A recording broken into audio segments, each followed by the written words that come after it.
Queridos irmãos, queridas irmãs, muito boa noite. Que Jesus nos abençoe, nos fortaleça, todos nós, que nós possamos, nesse convívio com os dois planos da vida, né? Nós, encarnados, que estamos aqui reunidos através dessa conexão virtual, e os irmãos do campo espiritual do Grupo Sheila, que também se achegam a nós para estudar conosco, orar conosco. Esse é o sentido deste convívio em torno do Evangelho. A leitura preliminar foi extremamente proveitosa, né? A caridade é essencial, pensar, agir e falar de acordo com os ensinamentos de Jesus. Está aí o incentivo, né, preliminar pelo Espírito Emmanuel para nós compreendermos por que devemos, por que é bom, por que vale a pena estudar o Evangelho e mais ainda sobre as bases espíritas, se for possível, porque não significa que apenas o entendimento do Evangelho segundo o Espiritismo é o único possível e nenhum outro entendimento tem validade. Não, nós temos que respeitar todas as expressões religiosas, mas as pessoas que estiverem dispostas a aprender a doutrina espírita certamente compreenderão por que nós podemos valorizar a interpretação de o Evangelho de acordo com a doutrina espírita. Então vamos iniciar com alguns conceitos para que a gente possa criar uma base de entendimento comum até o ponto onde a gente deseja chegar. Evangelho, essa palavra, né, uma palavra grega, evangelion, não sei se é assim que pronuncia, mas faz de conta que é. Significa boa notícia. Essa palavra já era empregada nesse sentido de boa notícia pelos autores clássicos, como, por exemplo, Homero.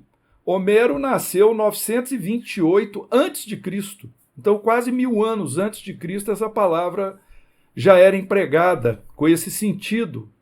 E interessante que Jesus a utiliza pessoalmente, de acordo com o registro do Novo Testamento, segundo os testemunhos dos evangelistas Mateus e Marcos.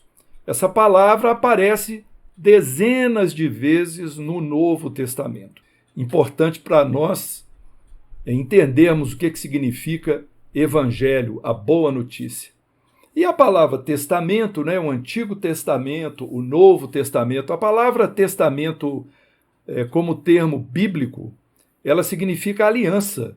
Aliança entre Deus e os homens. Então, é um canal de ligação. No registro bíblico, se dividiu em duas partes, em dois livros. O Velho ou Antigo Testamento, que foi escrito antes da vinda de Jesus, que contém redação do próprio Moisés e de autores judaicos. Trouxeram lá as leis judaicas estabelecidas principalmente no Pentateuco, né, nos primeiros 5 livros bíblicos. E temos o Novo Testamento, onde se reúnem os escritos a respeito de Jesus. Então essa distinção foi feita pelo próprio Jesus. Em Lucas, no capítulo 22, versículo 20, ele diz assim: este cálice é o Novo Testamento em meu sangue que é derramado por vós. Ou seja, uma nova aliança, uma nova ligação, uma nova relação de confiança entre o plano superior e a humanidade. Então é uma espécie de comprometimento mútuo, esse testamento, essa aliança entre as partes, né? Aqueles superiores que vão nos guiar e nós que estamos sendo guiados, se desejarmos, de acordo com o nosso livre arbítrio. Em o Novo Testamento, nós temos os seguintes livros, chamados livros históricos: os Evangelhos segundo Mateus, Marcos e Lucas. Esses 3 evangelhos são chamados sinóticos, nós vamos explicar por quê. Também o 4º evangelho, que é o Evangelho segundo João. Além desses livros históricos, nós temos também os Atos dos Apóstolos, que foi escrito pelo evangelista Lucas. E há também as epístolas, as cartas, cartas de Pedro, carta de João e várias outras cartas, e o livro profético, que é o Apocalipse, escrito por João Evangelista. João Evangelista é um personagem muito interessante, porque ele foi chamado por Jesus de o discípulo amado. Mais tarde foi chamado de o presbítero, quer dizer, o velho. Ele era filho de Zebedeu e, portanto, era primo irmão de Jesus e acompanhou o mestre no pequeno grupo que Jesus criou, né, para o seu apostolado, os seus discípulos mais próximos, e acompanhou Jesus juntamente com seu irmão Tiago, e muitas vezes João, Tiago e Pedro foram destacados para missões especiais com Jesus. Por exemplo, aquele famoso episódio da transfiguração no Tabor, ou a cura da filha de Jairo. Também esses três, Jesus chamava à parte para acompanhá-lo. Nós acreditamos pela proximidade, pela vibração, pela condição vibracional mais elevada que permitia que Jesus realizasse muitas vezes as manipulações fluídicas, a sintonia, a vibração necessária no ambiente para a realização dessas tarefas mais nobres. Então, João fez parte desse grupo. Interessante que um autor do primeiro século, chamado Clemente de Alexandria, ele disse que João escreveu o Evangelho pneumático. Uma expressão interessante, né? Porque a palavra pneuma significa espírito, na tradução do grego.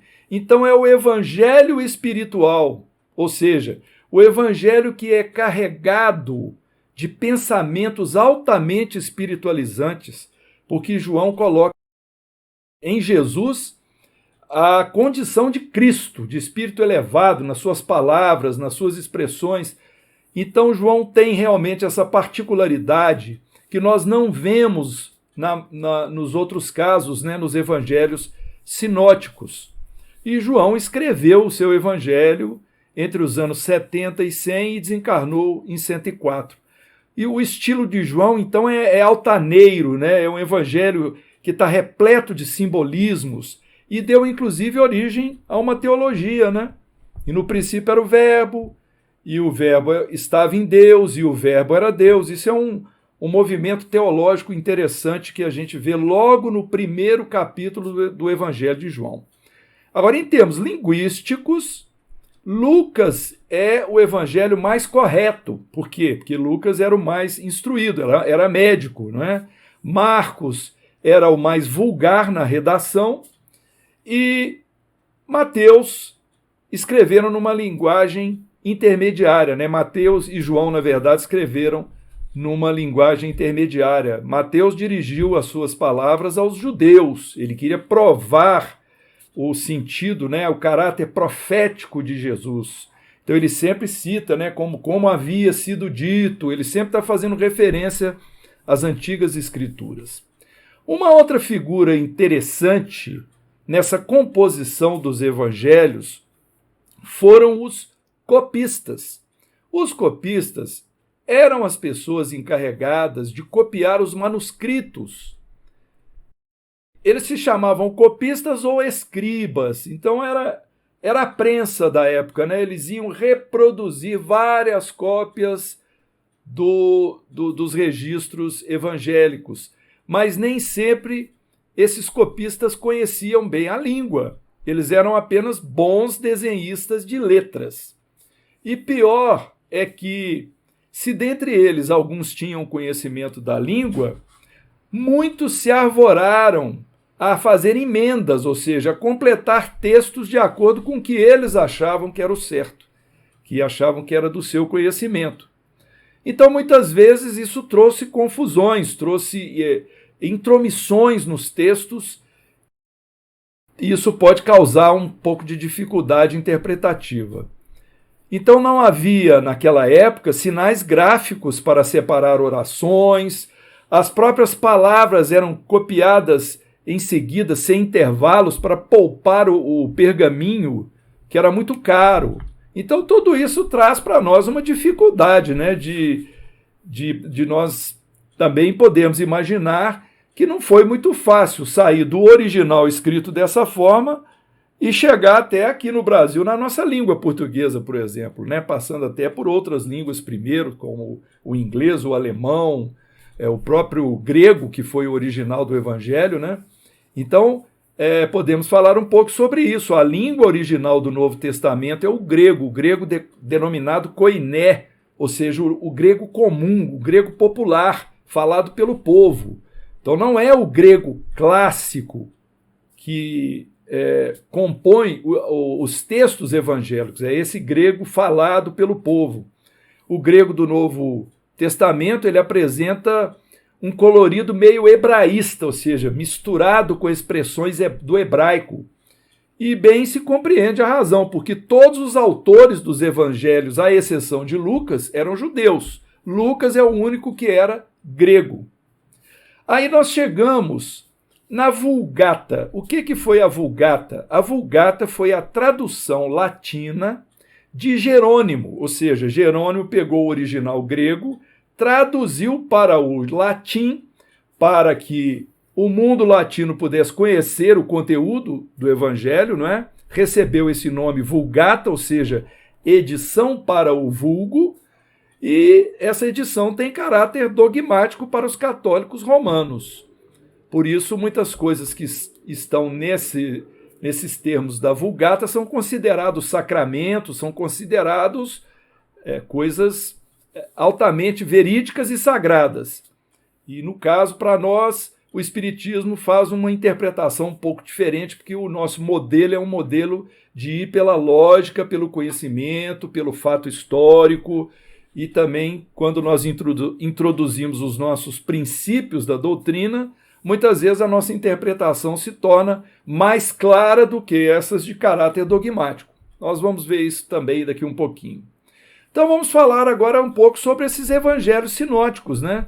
Mateus, Marcos e Lucas, eles seguem de tal forma o mesmo plano, o mesmo desenvolvimento do texto, cada um no seu estilo, mas muito parecidos, que podem ser abarcados num só olhar, ou seja, num só movimento óptico, em conjunto, que é o sim. Então, sinótico é de um conjunto óptico apenas, de um só olhar você percebe as mesmas coisas ali acontecendo. Por isso que nós explicamos primeiro o Evangelho de João, porque o texto é diferente desses que são bem próximos, bem parecidos. Verifica-se com facilidade que Mateus foi o primeiro a publicar o seu, tendo Marcos resumido Mateus a seguir. Muitos outros seguiram o exemplo desses dois, tendo aparecido talvez uma centena de resenhas dos Atos do Mestre. Foi quando Lucas resolveu, então, conforme ele mesmo declara, organizar todos esses relatos, né, que estavam espalhados numa narração mais livre dessas falhas. Ele organizou e montou aquele evangelho mais certinho, né? Bom, vamos falar um pouco agora sobre a inspiração para a Bíblia, né? De onde vem essa inspiração para a redação da Bíblia, do Antigo e do Novo Testamento, mas bem particularmente a respeito do Novo Testamento, que é o que nos interessa mais de perto. Acredita-se que os textos bíblicos tenham sido inspirados direta ou sensivelmente, né, por espíritos, se bem que nem todos com a mesma elevação. Ou seja, os homens que fizeram os registros, as anotações, que receberam ou que perceberam os episódios ou tiveram inspiração para os relatos, certamente foram influenciados, nem sempre por espíritos de mesma categoria de evolução, categoria de progresso espiritual. Por isso, às vezes, diferenças de narrativa entre um e outro autor. Pedro, com toda a sua autoridade, né, de chefe do colégio apostólico, ele afirma categoricamente, referindo-se aos autores do Velho Testamento. Ele diz assim na sua segunda epístola, segunda carta, no capítulo 1, versículo 21, Pedro diz assim: homens que falaram da parte de Deus e que foram movidos por algum Espírito Santo, ou seja, por algum espírito evoluído. Então, Pedro já reconhecia aí um movimento mediúnico de inspiração do alto para que esses textos fossem deixados registrados para a posteridade, né, na humanidade, das civilizações, especialmente para o mundo cristão. E ainda, na primeira carta de Pedro, no capítulo 1, versículo 11, o Espírito de Cristo que estava neles testificou. Ou seja, havia então esse entendimento de um canal de comunicação do plano superior com o plano terreno. No discurso de Estevão, por exemplo, narrado no livro de Atos, no capítulo 7, versículo 53, o mártir, o primeiro mártir do espiritismo, do cristianismo, né, Estevão, ele afirma assim: vós que recebestes a lei por ministério dos anjos, ou seja, por intermédio de espíritos. Então já havia um conhecimento de que tudo isso aconteceu, que para nós hoje é normal e é até comum. Mas era desconhecida essa técnica, né? E ela foi, na verdade, estudada e experimentada por muitos sábios e pesquisadores espiritualistas a partir de Allan Kardec, quando Allan Kardec veio reunir essas explicações, demonstrar essa interação entre o plano espiritual e o plano material, a comunicabilidade entre espíritos, né, os desencarnados, os que estão na erraticidade, conosco, né, com nós, a humanidade encarnada. Então, muitas vezes há comentários que não conseguem chegar a uma conclusão. Por exemplo, existe uma dificuldade de compreensão como que as pedras da lei mosaica foram escritas. Muitos acreditam que foi pelo dedo de Deus, que Deus foi lá e riscou as pedras, quando, na verdade, nós entendemos que houve uma inspiração mediúnica para Moisés e que ele mesmo lá, algum ajudante dele, mas provavelmente ele próprio, porque a narrativa diz que ele estava sozinho, ele talhou lá os mandamentos que ele recebeu mediunicamente. Então, foi talvez a primeira psicografia, né?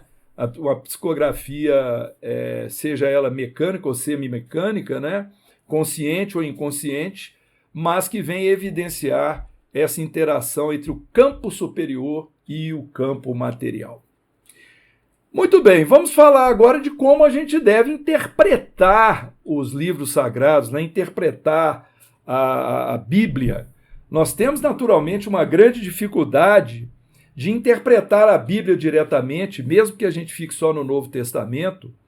Nós precisamos da ajuda de interpretadores, porque, imaginemos, né, a Bíblia foi escrita em grego e passou a ser em uma determinada época, com uma determinada civilização que tinha os seus costumes, a sua maneira de escrever, de pensar, isso para chegar até os dias de hoje, e ainda passando por copistas e interpretadores que falsearam muitas coisas. Então, por isso, a doutrina espírita tem esse caráter muito importante para nós, porque ela vem nos trazer aquele sentido que é fundamental, que a gente use a lógica, o raciocínio, para poder entender exatamente o que está escrito, o que foi passado daquela época para nós. Por exemplo, a gente puxa aqui na carta de Paulo aos Coríntios, a segunda carta, capítulo 3, versículo 6, olha o que Paulo registrou. O qual nos fez também capazes de ser ministros de um novo testamento, não da letra, mas do Espírito, porque a letra mata e o Espírito vivifica. Ou seja, aquilo que a gente muito ouve nas palestras espíritas, né? Precisamos extrair o espírito da letra, sabermos interpretar, não é? O que está escrito, para que a gente consiga trabalhar um sentido lógico das coisas. Por exemplo, quando Jesus diz eu e o Pai somos um, é interpretado no mundo católico que Jesus e Deus são a mesma pessoa, a mesma entidade, melhor dizendo. Mas nós entendemos que ser um é estarmos alinhados em pensamento e não ser a mesma criatura, a mesma entidade. porque o Criador é único e Jesus é co-criador em plano maior. É outra entidade, é um dos criados por Deus. Então é nesse sentido que nós buscamos, por exemplo, de um grande interpretador do Evangelho, que nós muito respeitamos, que é o Carlos Torres Pastorino. Ele diz assim que para interpretar com segurança um trecho qualquer das Escrituras, é preciso de se ter isenção de preconceitos, mente livre não subordinada a dogmas, para a gente não ficar preso a crenças infundadas, inteligência humilde para entender o que realmente está escrito e não querer impor ao escrito o que se tem em mente, ou seja, seria o preconceito, não é? Ter um raciocínio perquiridor e sagaz, ou seja, quanto mais cultura, quanto mais instrução, quanto mais conhecimento linguístico, melhor para a gente interpretar o Evangelho, né? E uma cultura ampla, uma cultura que possa nos ajudar a compreender os fatos da época, os fatos históricos, para que a gente não se perca, né? Nós temos o coração desprendido e o coração unido a Deus. Então precisamos, na verdade, estudar cada trecho e cada palavra gramaticalmente, dentro das regras sintáticas, etimológicas, léxicas, assim como também o uso tradicional dos termos e das expressões. Vamos dar exemplos apenas, tá? Porque isso nós buscamos de interpretadores. Por exemplo, a expressão filho de, que nós encontramos, filho da paz, filho da luz. Isso é um hebraísmo, é puxado do hebraico. Essa expressão, ela implica que se é possuidor de uma qualidade positiva ou negativa. Por exemplo, filho da paz significa o pacífico, filho da luz significa o iluminado. Jesus se dizia filho do homem, ou seja, aquele que se humanizou.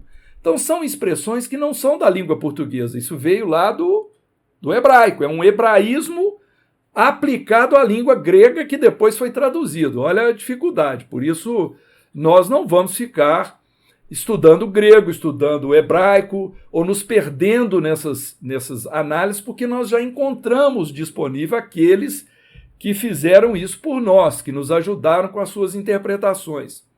Algumas expressões, por exemplo, que a gente encontra. Se alguém não aborrecer, significa se alguém não amar menos. Números, por exemplo, têm um sentido altamente simbólico, não podem ser tomados à risca. Por exemplo, Jesus ficou 40 dias e 40 noites no deserto. O número 40 significa muitos, muitos dias e muitas noites. Na verdade, seria muito tempo em isolamento. Nem sabemos se foi realmente num deserto, se foi da forma que aconteceu. O que importa é o simbolismo da expressão. Ele se isolou por muito tempo e aí veio o diabo, o demônio, para o tentar e vem lá os ensinamentos mostrando como que esse espírito Cristo lutou contra egoísmo, vaidade e orgulho, que são as tentações. Então a gente vem buscando, através desse simbolismo, por exemplo, o número 12. O número 12 é um número interessante também, porque ele significa um ciclo. É um ciclo. Por exemplo, a mulher hemorroíça, ela padecia daquela enfermidade já por 12 anos. O que significa isso? É um ciclo de tempo que ela estava padecendo no resgate, depurando as faltas que ela havia cometido no passado através da perda de sangue. Então, vem assim o número 7, que significa um grande número, o número 70, que seriam todos. Os números têm esses simbolismos que a gente muitas vezes precisa de ajuda para interpretar, né? Outra coisa importante é que cada escritura ela apresenta diversas interpretações no mesmo trecho. Qual é a vantagem disso? Um interpreta de um jeito, outro interpreta de outro. É que, de acordo com a escala evolutiva de quem está lendo e interpretando, nós vamos encontrar uma explicação mais ou menos profunda. Então, muitas vezes, as interpretações elas ficam na superficialidade. A mais simples seria aquela literal. a literal vai depender do fato histórico, ou se vai tentar explicar com as palavras que estão sendo ditas lá, literalmente, entender o significado, quando na verdade a coisa caminha para uma alegoria, para um simbolismo espiritual, um simbolismo místico. Então isso precisa ser compreendido, né, para a gente sair da letra e buscar o sentido mais profundo das expressões. Então, por exemplo, um sentido alegórico, ele faz que a gente consiga extrair numerosas significações de uma mesma representação. Por exemplo, a história de Abraão pode ser considerada uma alegoria entre as relações entre a matéria e o espírito, por exemplo, né? Ou a cruz. A cruz, ela tem uma interpretação simbólica, porque se nós formos analisar a cruz por si, é apenas um pedaço de madeira na vertical e outro na horizontal. Mas existe um sentido simbólico na cruz muito maior do que esse, do que um objeto material. Há um sentido de um sofrimento, de uma entrega, de uma dor prolongada, ou uma imagem de algo que nos protege, que nos ajuda. Então essa seria a visão simbólica, né, das coisas. E há também uma interpretação espiritual. Essa interpretação espiritual, ela dificilmente vai poder ser expressa em palavras, porque ela é sentida e vivida pelo nosso eu mais profundo, que nos leva, através de certas palavras e expressões, a uma união nossa muito profunda com a divindade que reside dentro de nós. Então, cada um de nós tem um sentido, né, para uma interpretação espiritual que só a nós cabe perceber. E muitas vezes, quando nós conquistamos esse sentido simbólico, esse sentido espiritual, aí a gente se liga de fato nessa escola de Jesus, nessa vontade que parte de nós para o discipulado. O que é o discipulado? É nós nos tornarmos discípulos, seguidores, entusiasmados com o Cristo Jesus. Então Jesus disse certa vez, ou o Cristo, através do homem Jesus, né? O Espírito puro Cristo, ele disse: se alguém quiser me seguir, negue-se a si mesmo, tome a sua cruz e siga-me. Ou seja, livre-arbítrio, se você quiser, negue a si mesmo, transforme a sua personagem, a sua personalidade, comece a mudar, tome a sua cruz, assuma as suas responsabilidades, assuma os seus erros, repare aquilo que você cometeu de errado, transforme-se para melhor e siga-me. Ou seja, siga os meus ensinamentos para buscar a felicidade verdadeira. Esse é o convite para o discipulado. Agora vamos entrar no Evangelho segundo o Espiritismo. Vamos começar a caminhar para o Espiritismo, né? O Espírito de verdade, ele deixou logo no início de O Evangelho segundo o Espiritismo a seguinte mensagem, né, que Kardec reservou lá para o começo do livro: os Espíritos do Senhor, que são as virtudes do céu, qual imenso exército que se movimenta ao receber as ordens do seu comando, espalham-se por toda a superfície da terra e, semelhantes a estrelas cadentes, vêm iluminar os caminhos e abrir os olhos aos cegos. Eu vos digo em verdade que são chegados os tempos em que todas as coisas hão de ser restabelecidas no seu verdadeiro sentido, para dissipar as trevas, confundir os orgulhosos e glorificar os justos. Então, o Espírito de verdade, nós entendemos que é um grupo, um conjunto de espíritos, de mensageiros que vieram trazer a mensagem de Jesus sob a ótica do Espiritismo, nessa nossa terceira revelação, quando iniciou a manifestação dos Espíritos por toda a Terra, e Kardec foi chamado como missionário para interpretar e codificar a mensagem que estava sendo trazida, lembrando aquilo que Jesus havia dito, né? Eu vos enviarei um Consolador. Então, o Espiritismo, a doutrina espírita, essa mensagem trazida por esses mensageiros de Jesus, se constituem no Consolador prometido pelo Cristo, que vieram nos explicar as coisas com mais detalhe, porque Jesus diz: não vim destruir a a lei mosaica. Assim como esses espíritos não vieram destruir aquilo que Jesus havia trazido para nós, a lei de amor. Eles vieram dar mais pujança, mais força, um complemento essencial para o nosso entendimento do que seria realmente o reino de Deus e como é que a gente chega nesse reino, que é o trabalho nosso em direção ao próprio íntimo, encontrando a luz em nós mesmos. Diz o Evangelho segundo o Espiritismo que se pode dividir em 5 partes as matérias contidas nos evangelhos. Seriam os atos comuns da vida do Cristo, os milagres, as predições e as palavras que foram tomadas pela Igreja para fundamento de seus dogmas. Mas, além disso, também vem o ensino moral, que seria, então, a 5ª parte, o ensino moral. Então, as 4 primeiras, os atos, os milagres, as predições e os fundamentos dogmáticos da Igreja, têm sido objeto de controvérsias, mas o ensino moral não. Esse é inatacável, porque ele precisa ser o mesmo em todas as religiões.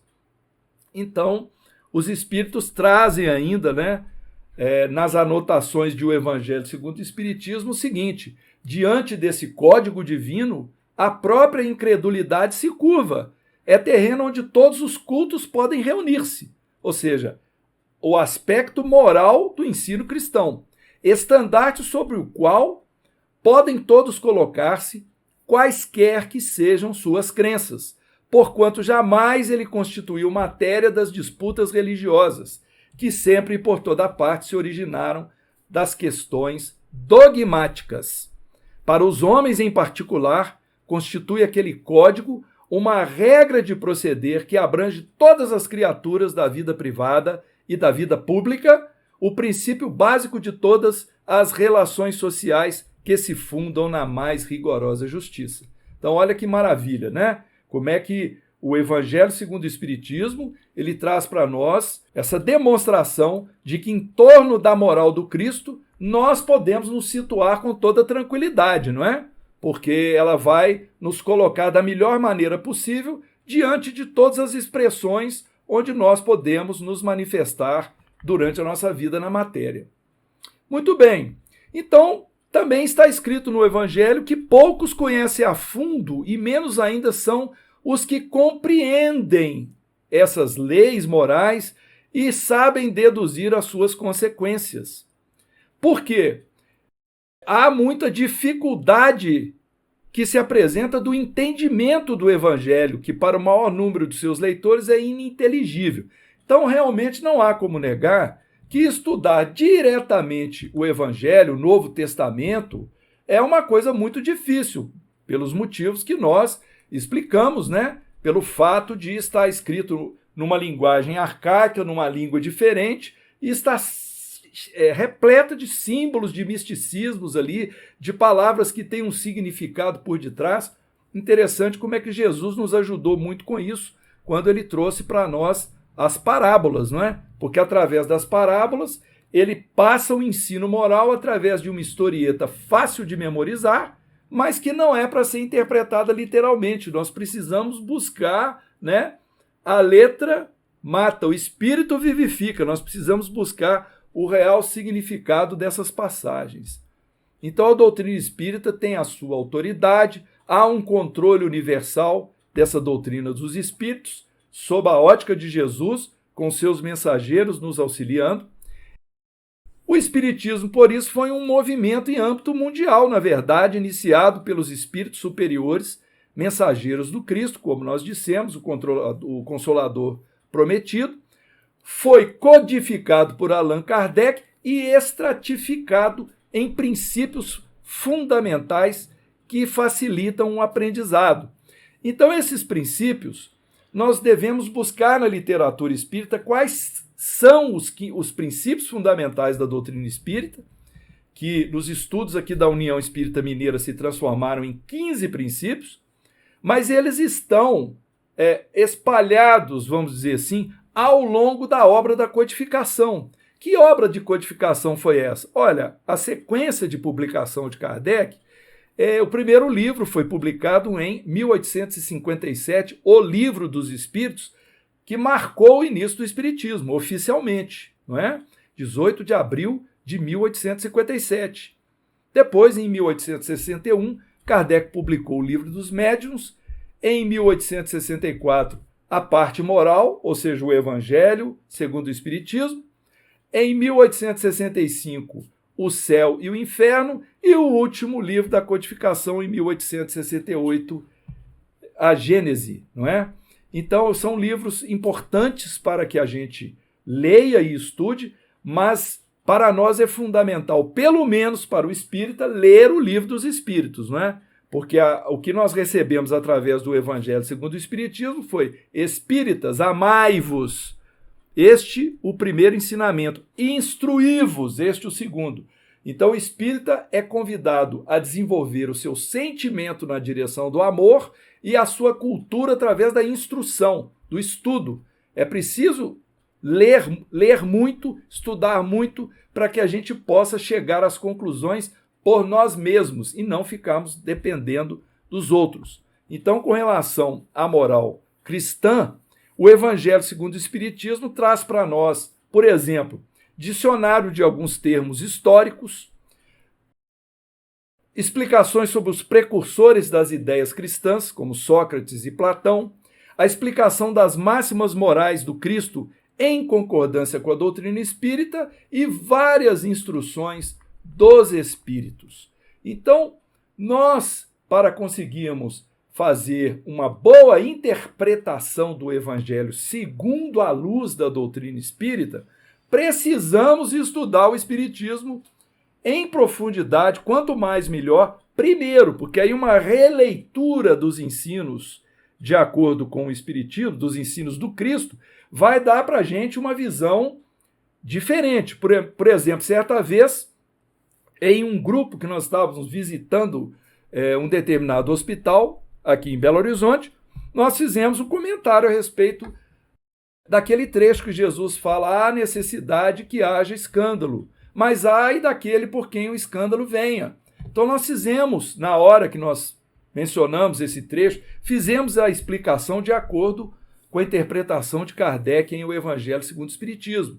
E no nosso grupo, que era um grupo, vamos dizer assim, ecumênico, tinha uma pessoa, uma representante católica, que ela não entendeu essa interpretação. Ela tinha outra ideia do que seria essa questão do escândalo. Então essa é para nós um legado importante da doutrina espírita, porque a doutrina pede que a gente leia, interprete e compreenda. Para nós é muito mais importante a compreensão verdadeira do significado dos ensinos do que memorizar trechos da Bíblia. Só para a gente falar que sabemos a Bíblia, a gente sair citando versículo tal, está dito isso. Se nós não soubermos interpretar corretamente, o que adianta, não é verdade? Então é muito importante para nós também, se for possível, que a gente realize um estudo do Evangelho em grupo. Nós podemos e devemos fazer a nossa leitura individual, apontar aquilo que nós achamos que nos tocou mais, que foi mais interessante, e também destacarmos as nossas dúvidas e dificuldades interpretativas, porque isso é o sentido da busca. Buscai e achareis, disse Jesus, né? É preciso a gente perseverar, bater na porta, tentar entender, porque, olha, quando nós fazemos isso, quanto mais a gente se prepara dessa forma, e nós voltamos a lembrar da primeira leitura que nos antecedeu, não é? A gente se preparando, nós teremos melhores condições de explicar as coisas para as pessoas que tiverem dúvidas e vierem nos perguntar. Nós não vamos ficar nos famosos achismos, né? Eu acho isso, eu acho aquilo. Não. Nós vamos ter certeza, segurança daquilo que a gente vai estar abordando, daquilo que a gente vai estar falando. Nós estabeleceremos para nós um piso sólido onde a gente vai estabelecer a nossa fé com segurança.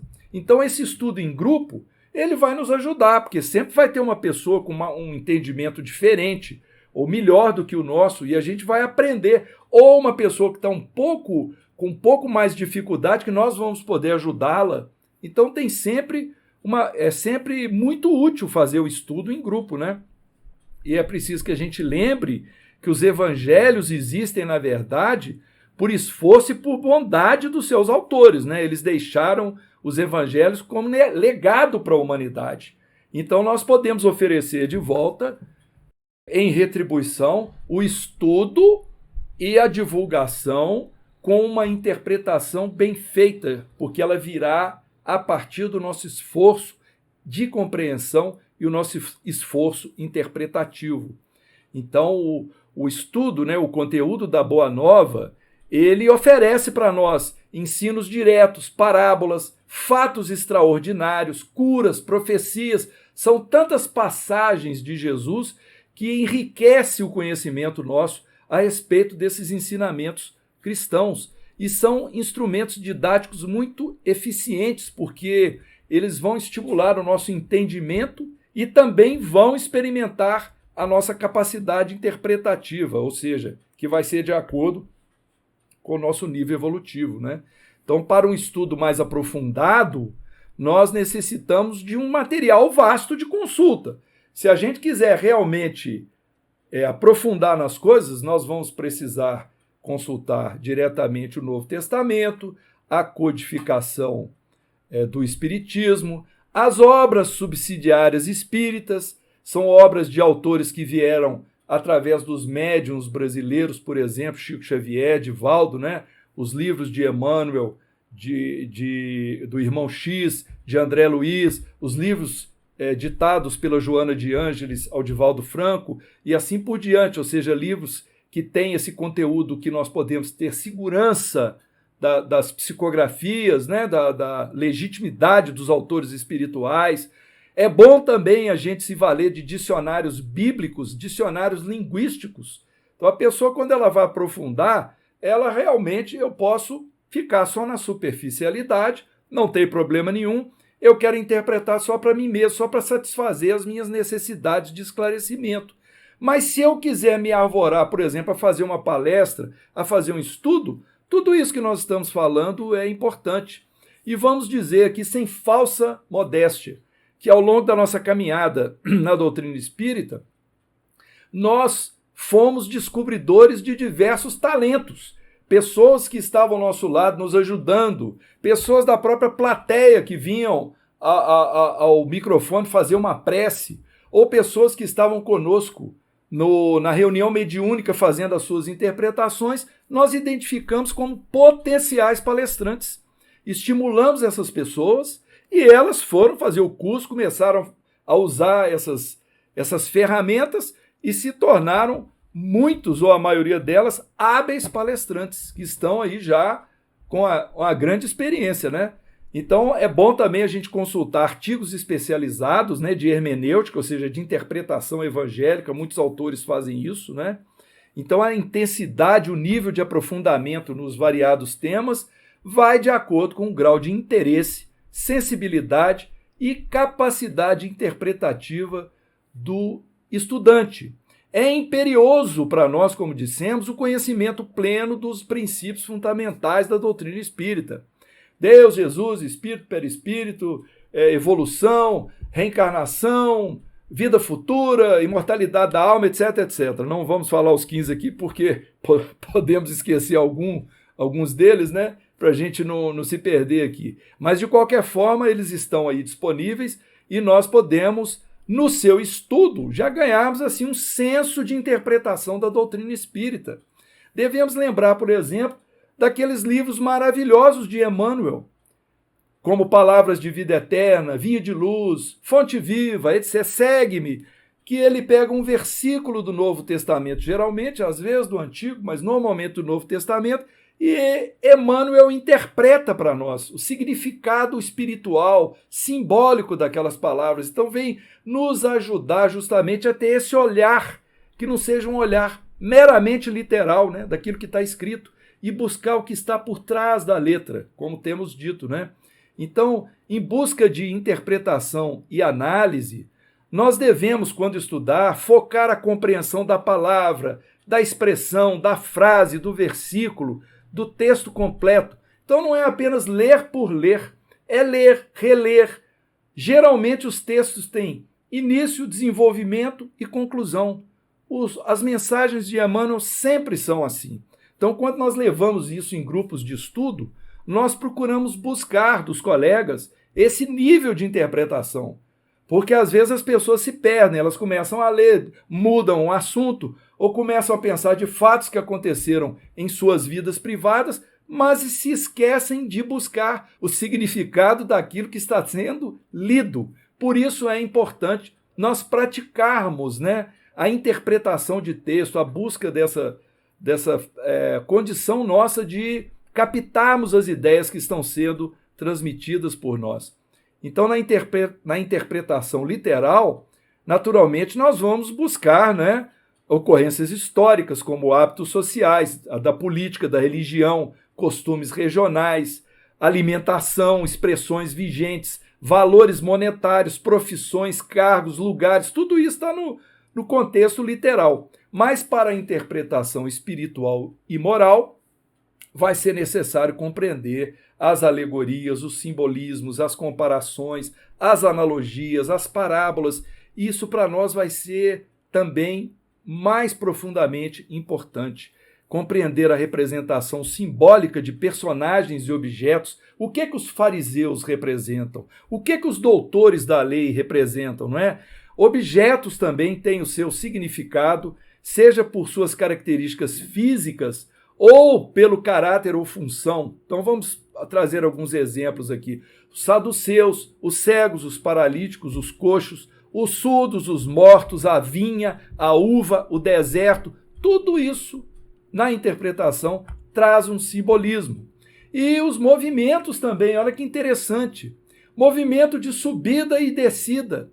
Por exemplo, Sermão do Monte. Lucas fala que Jesus desceu a um lugar plano antes de falar. Mateus fala que Jesus subiu a um monte. Como é que nós podemos interpretar isso?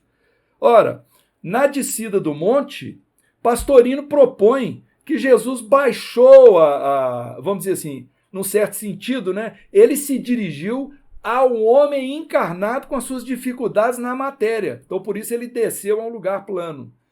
Já no discurso de Mateus, do Sermão do Monte, quando Jesus foi proclamar as bem-aventuranças e antes ele subiu ao monte, então ele falou elevadamente para as nossas individualidades eternas, para o espírito imortal. Então a sua fala é direcionada ao espírito que vai vivendo as várias reencarnações.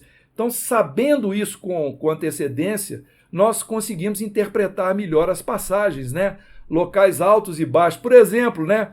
Descia um homem de Jerusalém a Jericó. Então, Jerusalém, a cidade sagrada, o que é divino. Jericó, a cidade já materializada, da matéria, do comércio. Então, é uma queda vibracional, né, na parábola do bom samaritano. Aquela questão da explicação do reino de Deus. O reino de Deus é como um homem que mergulha para buscar as pérolas. Então, uma introspecção dentro de nós mesmos para buscar o sentido mais divino das coisas. Os vários tipos de terreno, na parábola do semeador, não é? À beira da estrada, o terreno adubado e o espinheiro. Então, tudo isso vem também trazer para nós significados especiais. Outras referências, por exemplo, são a do tempo. O tempo referido em passagens. Por exemplo, falar do sábado, do inverno, se é tarde, se é dia, se é noite. Isso também tem e vai ter certamente significados especiais na interpretação. Bom, meus irmãos, é muito difícil a gente falar tanta coisa num tempo assim, apesar que o tempo é longo, mas nós quisemos aqui, com essa nossa exposição, mostrar a riqueza que nós podemos encontrar nas interpretações quando nós estudamos o Evangelho. Claro que nós, espíritas, vamos tentar buscar aquilo que já está mastigado para nós, né? Por Emmanuel, André Luiz, por esses espíritos bondosos que já interpretaram as palavras, os atos de Jesus, muitos autores encarnados também, como Caibá Schutel, como o próprio Bezerra de Menezes, que deixou livros enquanto estavam encarnados, o senhor Honório Abreu, que foi o presidente da União Espírita Mineira, tem um livro Luz Imperecível. Então é importante a gente ter acesso, né, a tudo isso, mas para a gente encerrar aqui, o mais importante mesmo é nós termos vontade e entusiasmo em fazê-lo. Porque se nós fizermos apenas superficialmente, admirando que é muito bonito, mas a gente passar ao largo, como diz lá a parábola do bom samaritano, nós não vamos colher o benefício. Vai ser como na parábola do semeador, a semente que caiu à beira da estrada. Quando a gente tiver um mínimo de interesse, de entusiasmo, aí nós podemos aos poucos aprofundar o nosso conhecimento. Não temos que fazer nada de um salto. Ninguém precisa ler a codificação do Espiritismo toda em uma semana. Nós podemos preferir ler romances ou mensagens, mas vai ser importante a gente também ler um pouco os livros de estudo que explicam a doutrina. Então, por isso, ler o Evangelho, nós precisamos de todo esse material de auxílio, mas principalmente precisamos ter aquele clique, né, da vontade de a gente compreender, da gente interpretar, porque aí quando chegar o inverno em nossas vidas, ou seja, a velhice, quando vierem as intempéries, né, as dificuldades, nós estaremos muito mais bem preparados, nós já estaremos com o terreno adubado, nós já estaremos com a nossa mente apta a lidar com as vicissitudes, com os problemas, a ponto de podermos auxiliar as pessoas também.